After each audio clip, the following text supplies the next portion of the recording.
अनंत सुख संपन्नम ज्ञानामृतपयोधरम् अनंत वीर संपन्नम दर्शनम परमात्मनः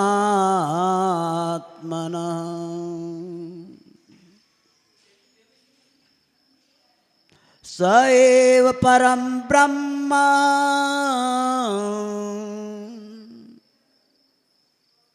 स एव जिन पुंगवः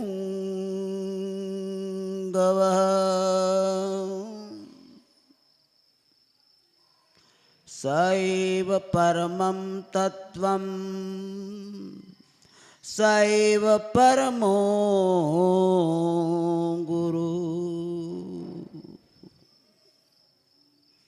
स एव परम ज्योति स एव सुखदायकः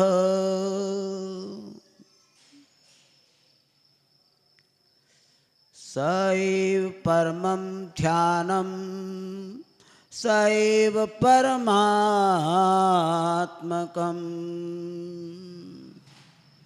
वर्धमान आशीष दो गुरुवर आप महान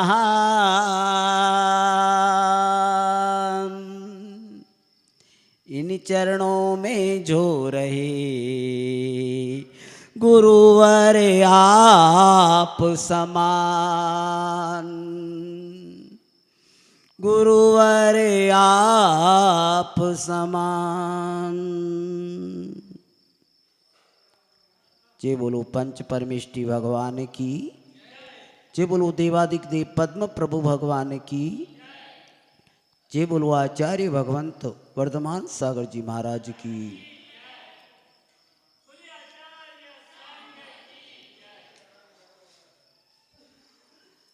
भव्यात्माओं, जीवन अनमोल है। जीवन क्या है? अनमोल है। और वो भी कौन सा जीवन? मनुष्य जीवन। सभी जन्मों में कोई जन्म अनमोल है तो वो मनुष्य जन्म। इसका मिलना बड़ा दुर्लभ है। कई करोड़ों जन्म के हमारे पुरुषार्थ पुण्य की हमारी क्रियाएं इस मनुष्य जीवन के पड़ाव में लाकर के मैं छोड़ दिया है। कई जन्मों का पुरुषार्थ हमारा है, किसी एक जन्म का नहीं। कहने का मतलब है कि ये जीवन को आप मोल करिए, तोल करिए और जीवन पर विचार करिए कि मेरा जीवन कैसा है, मैं कैसे अपने जीवन को जी रहा हूं। विचार करिए, मेरा जीवन कहीं व्यर्थ तो नहीं जा रहा है। मैं कहीं मोह बंधन के बंधन में इतना तो नहीं बंधा हुआ हूं कि मैंने इस जीवन को व्यर्थ में आगे बढ़ाने के लिए अपना समय बर्बाद करने चला हूं।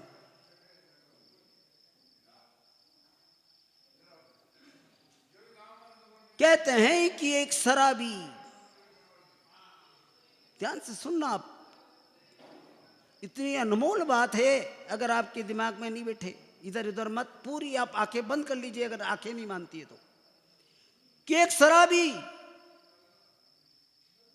एक दूसरे समुद्र के किनारे पर जाना चाह रहा था।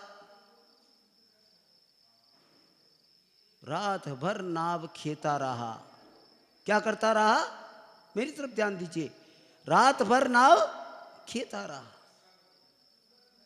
चलाता रहा। दिन हो गया, रात हो गई और सुबह और आगे उसने देखा कि मेरी नाव तो आगे बढ़ी ही नहीं, मेरी नाव वहीं की वहीं।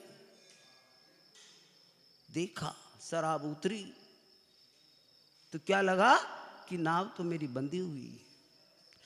तो हम सोचें कि हमारा अनादि अनंत काल बीत चुका है, हम कहीं किन बंधनों में मोह में फंसे हुए तो नहीं हैं, बंधे हुए तो नहीं हैं। पर्व आते हैं चले जाते हैं, जीवन बीता जा रहा है, एक एक करके पर्व आता है। 10 लक्षण पर्व आया, शताब्दी समारोह आया, हर्षोल्लास से मनाया, और उसके बाद ये अष्टहानी का पर्व, कितना बड़ा पर्व है ये। देवता लोग इस पर्व को किस तरह से मनाते हैं, आप थोड़ा चिंतन करना। कितना पुण्यदायी अवसर है अष्टहानी का पर्व का। तो कहने का मतलब यह है कि समय पर जो हमें भव मिला है, मनुष्य पर्याय मिली है, अगर उसकी सार्थकता को सिद्ध नहीं किया तो व्यर्थ में पछताने के अलावा कुछ भी शेष नहीं रहेगा, कुछ भी शेष नहीं रहेगा हमारे पास। कहते हैं कि मोह महारिपु भेरी बढ़ायो, मोह महारिपु भेर बढ़ायो, बेरी है आत्म के। निरंतर भेर बढ़ाता है। मोह महारिपु भेर बढ़ायो, बेरी है आत्म के। इतना बड़ा बेरी मोह है, इसको मैं समझाने का प्रयास करूंगा कि मोह कैसा है। ये बंधन है, ये शराबी की तरह हमारी परिणति को बनाने वाला है। मोह क्या है? बेड़ी, जंजीर है जो हमें जकड़े हुए संसार में रोके हुए हैं। मोह क्या है? मोह मिथ्यात्व है। मिथ्यात्व कोई दूसरा नहीं है, मोह ही है। कहते हैं कि आसक्ति का नाम मोह है। अब कहेंगे कि आसक्ति किससे है हमारी? देखिए, आसक्ति का बता रहा हूं कि एक पति देव आचार्य श्री के पास बार बार आते थे, जाते थे। धर्म में रुचि दिखी, आचार्य श्री के भक्त बन गए। आचार्य श्री ने कहा एक दिन कोई अगर ये भक्त है, धर्म समझ रहा है, इससे कुछ संबोधन करना चाहिए। तो कहा भाई तुम संसार शरीर भोग से विरक्त क्यों नहीं होते? संसार स्वार्थ से भरा है। उसने कहा मैं भाव तो इसे करता हूं, पर मेरे बिना मेरी स्त्री रह नहीं सकती, मेरे पुत्र पुत्रिया परिवार मेरे बिना जिंदा नहीं रह सकते। उसने कहा नहीं, ऐसा नहीं हो सकता। इत्तेफाक ऐसा दिन पर्व का दिन था, अच्छे अच्छे पकवान घर पर बनाए गए थे। उसने सोचा आज देखना चाहिए क्या नजारा है, परिवार कितना चाहता है मुझे। उसने झूठ मूठ का नाटक किया, मरणासन्न हो गया।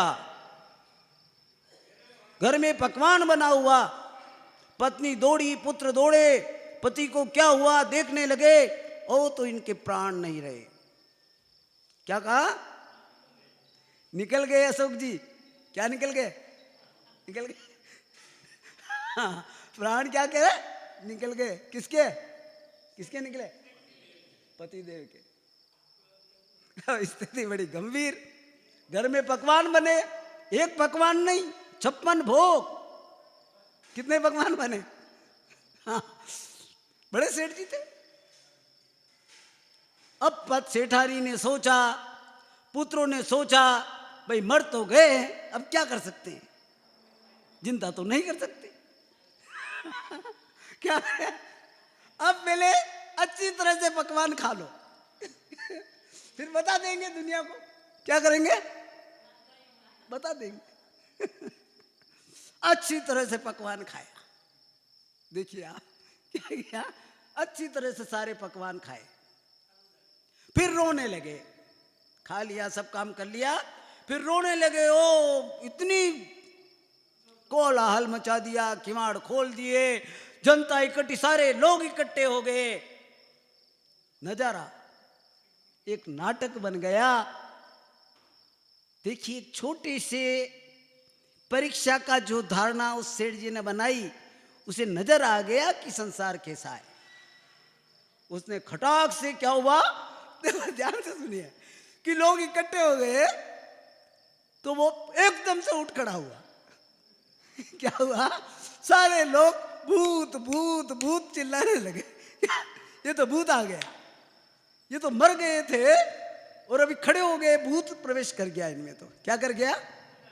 भूत आ गया। क्या कह गया? भूत आ गया। वो कहता है कि मैं भूत नहीं हूं, मैं भूत नहीं हूं, मैं जिंदा हूं, पर कोई किसी की सुनने, भूत भूत भूत, कोलाहल मच गया। एक सज्जन, कोई ज्ञानी पुरुष थे, समझाया, भाई इनके प्राण थोड़े अटके हुए थे तो वापस आ गए हैं। तो समझाया, सब शांत हुए, पर सेठ जी ने तत्काल ही घर से विदा ले ली। आचार्य श्री के चरणों में पहुंच गए। महाराज जी बस हो गया, देख लिया संसार का नजारा, संसार कैसा है। आप भी देख लेना मांगीलाल जी। देख लेना, क्योंकि सारा संसार ऐसा है। मैं एक बात और बताने जा रहा हूं कि मैं एक बार आचार्य श्री जब अकेले थे, किसी विषय को चिंतन कर रहे थे, मैं पहुंच गया। अचानक मैं उनके कमरे में पहुंच गया। आचार्य श्री गुनगुना रहे थे, उनके आंखों में आंसू की धारा कुछ बहती हुई नजर आई थी। मैंने कहा, भगवान क्या हो गया, आपके आंखों में आंसू क्यों? ऐसी क्या बात है, मैं जानना चाहता हूं। गुनगुना रहे थे, ध्यान से सुनना, अच्छी बात है। मैंने पूछा, भगवान आप बोल रहे हैं, क्या बोल रहे थे उस समय? मैंने सुना, मैं सुनाता हूं आपको। आचार्य श्री क्या बोल रहे थे? दारा परिभव कारः, ध्यान से सुनना, इसीलिए इनको मैंने रोका आज। दारा परिभव कारा बंधुजनों बंधनम विसंबिसिया। आंखों में आंसू आ रहे आचार्य जी के। ये पंक्ति वो गुनगुना रहे थे। दारा परिभवकारा बंधुजनों बंधनम विसंबिसिया, कोयम जनस्य मोह ये रूपुवस्ते सुमुदासा। ये पंक्ति गुना रहे थे और आंसू में, उनकी आंखों में आंसू आ रहे थे। क्या आ रहे थे वो? मैंने पूछा, भगवान समझ में नहीं आ रहा है, आप क्या गुनगुना रहे हैं, आप मुझे समझाइए मेरी भाषा में। क्या कहा? मुझे समझ में नहीं आ रहा है कि आप क्या कह रहे हैं। उन्होंने कहा, सुनो, कि जो परिवार में सभी हमारे शत्रु के समान हैं, ये संसार कैसा है, मैं उसका चिंतन कर रहा हूं, और संसार के प्राणियों को देख करके मुझ में पीड़ा उत्पन्न हो गई है, उनके दुख को देख करके, कि संसार में जितने भी सारे परिकर हैं वो शत्रु के समान है, हमारा बुरा करने वाले। क्या करने वाले? हमारा बुरा करने वाले। कि जो दारा है मेरी स्त्री है, जो आपकी स्त्री है, आप पति है, जो आपकी पत्नी है तो आपके पति है, वो निरंतर आपका तिरस्कार करते हैं। क्या करते हैं? व्यंग्यात्मक करते हैं, खोटे खोटे शब्द सुनाते हैं, ताड़ना करते हैं। पति पत्नी क्या करती है? पति को ताड़ित करती है, प्रताड़ित करती है, बात बात में झगड़ा होता है, और बंधु जन जो हैं उनको बांधे हुए हैं। परिवार में क्या है? बंधु जन जो है, बच्चे हैं, बच्ची है, माता है, पिता है और परिकर है, सारा उसको बांध के रखा है, कहीं चला नहीं जाए। और अपनी सारी जो मन की मुरादें हैं उनके सामने वो प्रस्तुत करते हैं और उसकी पूर्ति करना चाहते हैं उससे, कि हमें ये चाहिए, हमें ये चाहिए, हमें ये चाहिए। और उसके बाद आगे की पंक्ति सुनना, विषम विषया। क्या कहते हैं आचार्य श्री मुझे? कि जो 5 इंद्रिय के जो विषय हैं वो विष के समान हैं। कैसे हैं? तो भी ये संसारी प्राणी उसमें पड़े हुए हैं। किसमें पड़े हुए हैं? 5 इंद्रियों के विषयों में पड़े हुए हैं, जो दुख के कारण है। शायद लपेटी हुई तलवार के समान है, जो कि उसकी जिह्वा को काट रहे हैं। कहते हैं कोयम जिनस्य मोहम। और ये संसार में दास बने हुए हैं। क्या बने हुए हैं? दास। घर में पति दास के समान रहता है। किसके समान रहता है? जैसा कहते हैं वैसा करता है, दौड़ता है, खाता नहीं, पीता नहीं, ये करो, वो करो, ये करो, वो करो, दौड़ता है बेचारा। खाने का ठिकाना नहीं, पहनने का ठिकाना नहीं। और पत्नी 10,000, 20,000, 50,000 की साड़ी पहन रही, जेवर पहन रही, टप्पे उड़ा रही। पतिदेव का कुवैत में, बेचारे कैसा खा रहे होंगे, क्या कर रहे होंगे, सोचो आप। हाँ।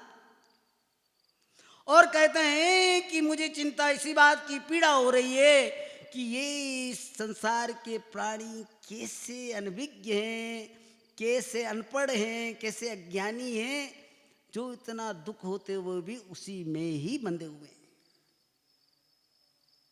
उस बंधन को, चम को बांध लिया उन्होंने, किसी ने बांधा नहीं है।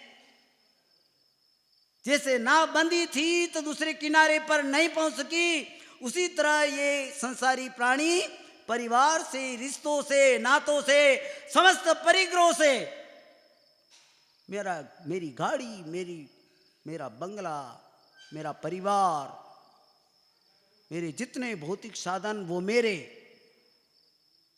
उनको मान करके दुखी होता है, उसकी रक्षा में दुखी होता है।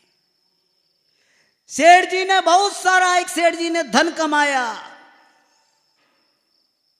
बहुत सारा धन कमाया, सोने के सिक्के तिजोरी में भर दिए, ठसाठस मांगी लाल जी। आपके तिजोरी में भी होंगे शायद, खाली किनकी तिजोरी में है कि सारी तिजोरी सोने के सिक्कों से भरी हुई। सेठ जी प्रति समय, रात को, दिन को, वो तिजोरी उनके दिमाग में आती थी। क्या आती थी? मेरे सिक्के, इतने सिक्के हैं। सेठ जी मद चढ़ा हुआ था। एक दिन सेठ जी ने सोचा कि मैं इन सिक्कों को देख तो लूं खोल के तिजोरी। क्या देखा कि तिजोरी खोली तो सिक्के है ही नहीं उसमें, चाबी उनके पास, सिक्के गायब।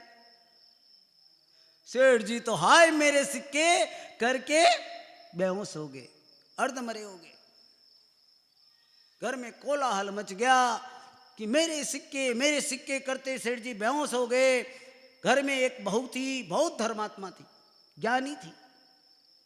उसने कहा चाबी आपके पास तिजोरी की और सिक्के गायब हो गए, ये कैसे हो सकता?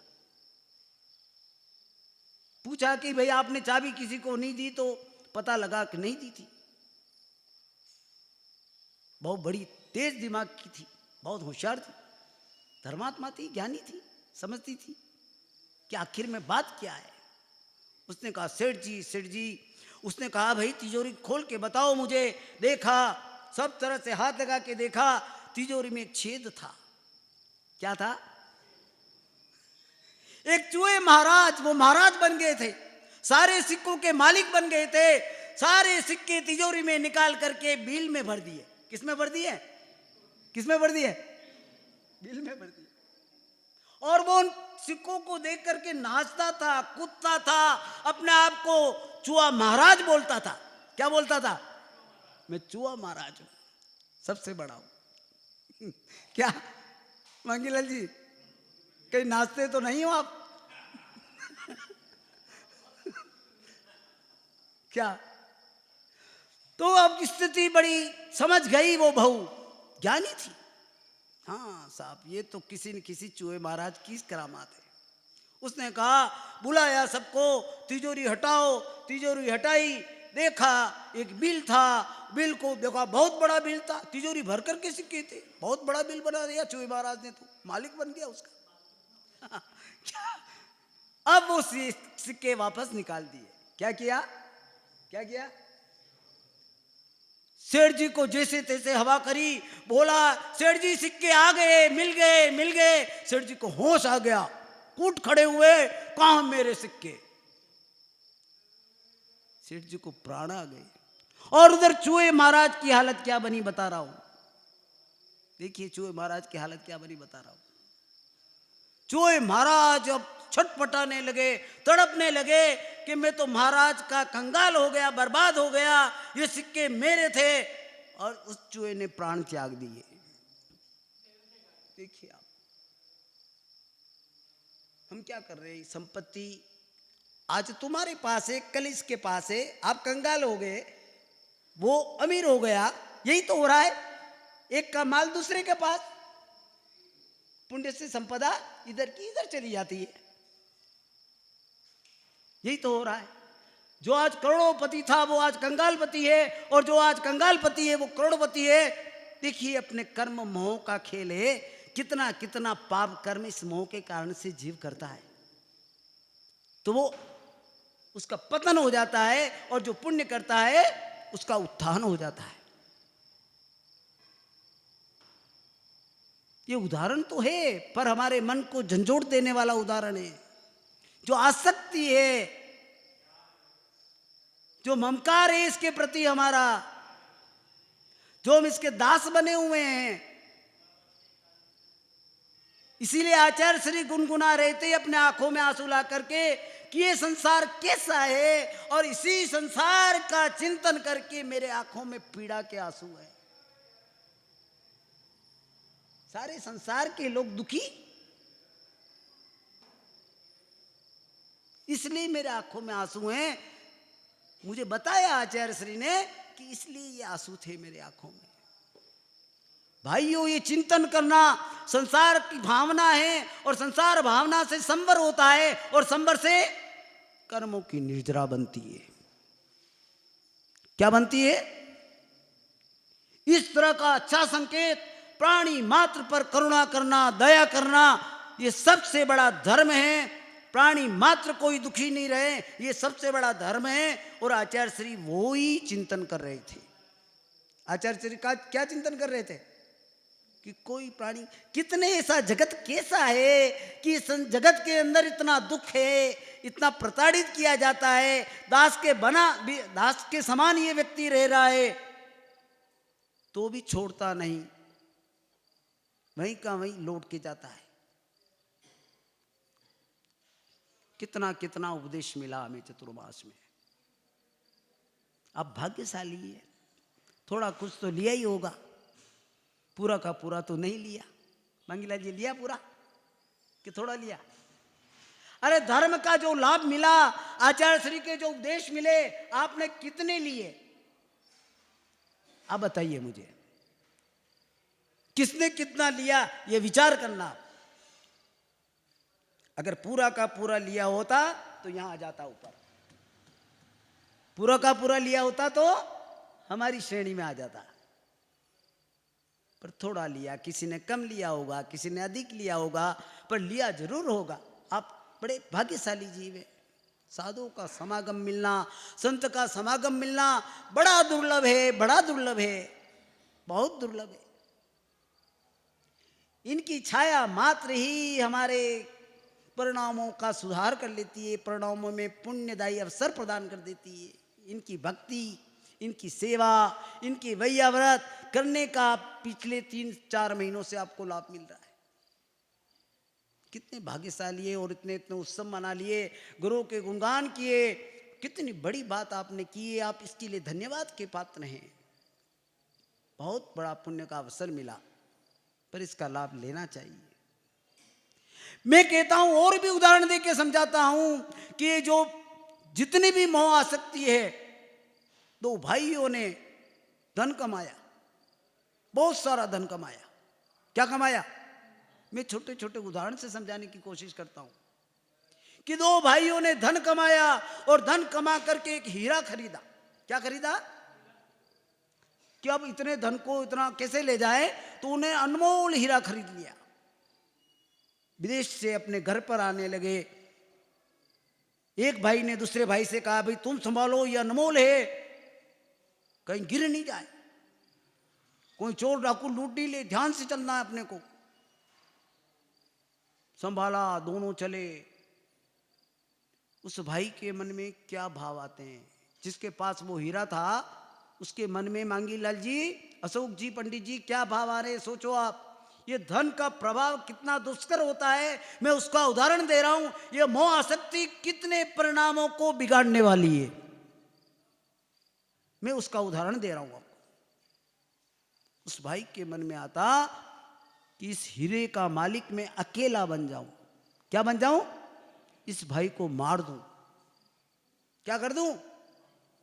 देखिए आप, इस धन की आसक्ति, आज एक एक इंच भूमि के लिए भाई भाई लड़ते हैं, और भाई भाइयों की हालत है, एक भाई दरिद्र है, एक भाई अमीर है, पर वो भाई उस भाई के साथ अच्छा व्यवहार नहीं रखता, बोलना भी बंद कर देता है।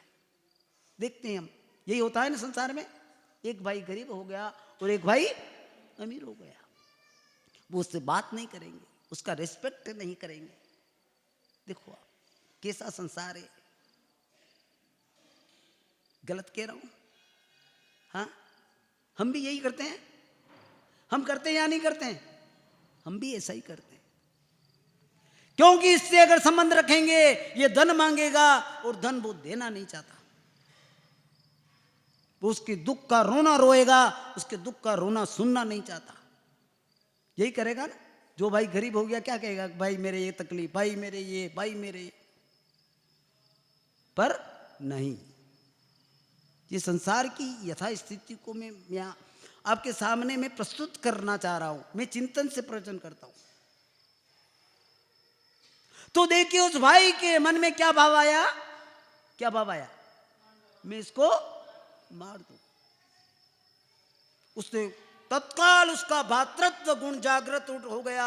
उसने कहा, ओहो, ऐसे खोटे विचार मेरे मन में, इस हीरे के लिए।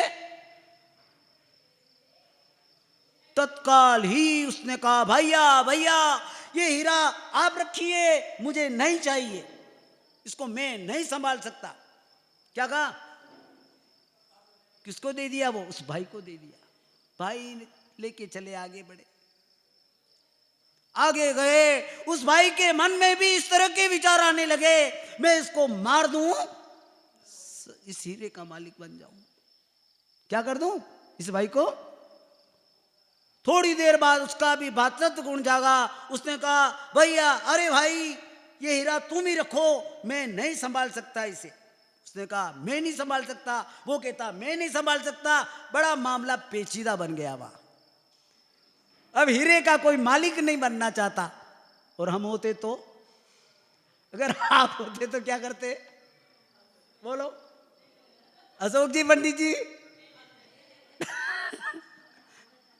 ये मोह मैं मोह का बता रहा हूं। इस मोह पे 7 दिन तक प्रवचन चल सकता है। कितने दिन तक? तो मेरे कहने का मतलब यही है कि अब दोनों कहते हैं कि मुझे हीरा नहीं चाहिए, वो कहते हैं मुझे हीरा नहीं चाहिए, तो अब क्या करें? आखिर में पूछा एक दूसरे ने, भाई ऐसी क्या बात है, मन की बात बताओ तो सही। उसने कहा, भैया भैया, मैं क्या बात करूं, ये हीरा मेरे पास था, मेरे मन में ऐसा विचार आया कि मैं तुझे मार दूं। क्या कहा? दूसरे भाई ने भी ऐसा कहा, अरे हाँ, तू सही कह रहा है, जब ये हीरा मैंने रखा तो मेरे मन में भी यही भाव आया।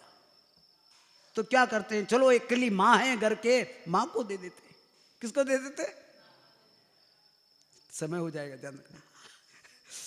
तो कहने का मतलब आगे बढ़े, घर पे पहुंचे। कहां पहुंचे? घर पे पहुंचे। माँ थी, माँ खुश हुई, बेटा मेरे बेटे बहुत सा धन कमा करके लाए, अनमोल हीरा